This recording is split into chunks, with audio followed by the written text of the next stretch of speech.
Berada di kaki Gunung Paleng merupakan anugerah bagi masyarakat Desa Sarahraya.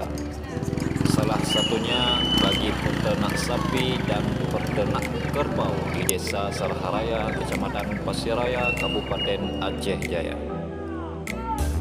Selain mengolah lahan peternakan di wilayah tersebut, mereka juga tetap peduli dengan alam.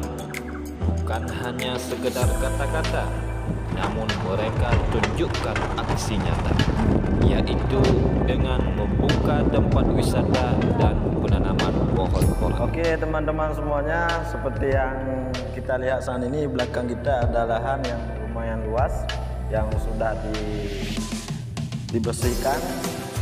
Pada awalnya lahan ini tercipta atas inisiatif pemerintah kampung untuk menciptakan lahan untuk sapi yang telah dibagi pusaka. Kemudian secara kebetulan pas pada pelosok lahan di ujung sana terdapat suatu destinasi wisata, yaitu wisata Gunung Sapi, yang pada saat ini ramai dikunjung oleh wisatawan, baik wisatawan di daerah maupun di luar daerah. Dan untuk kawan-kawan semuanya, mohon luangkan waktu sejenak untuk mengunjungi tempat wisata kami, yang insya Allah telah kami sediakan fasilitas yang seadanya, dan kami usahakan untuk ke depan agar lebih nyaman. Sekian. Selain berkontribusi dalam hal ketahanan pangan, para peternak juga punya cara sendiri dalam menjaga lingkungan. Seperti yang kita lihat ini, meningkatkan pendapatan pertanian dan peternakan sekaligus peduli dengan lingkungan.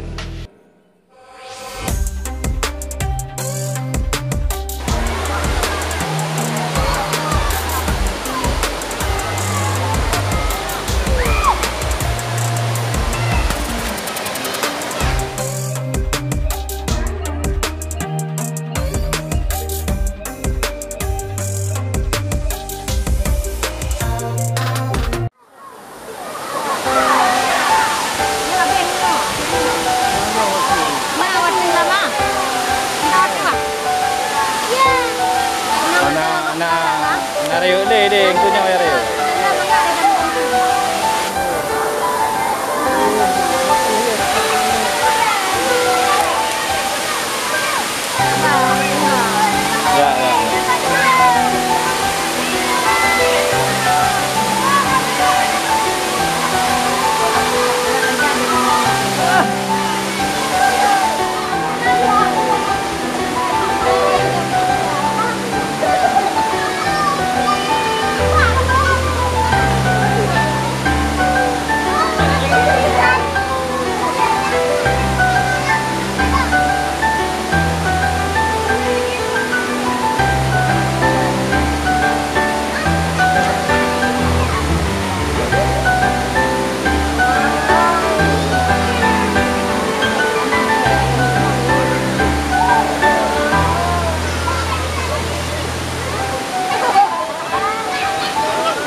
Ya.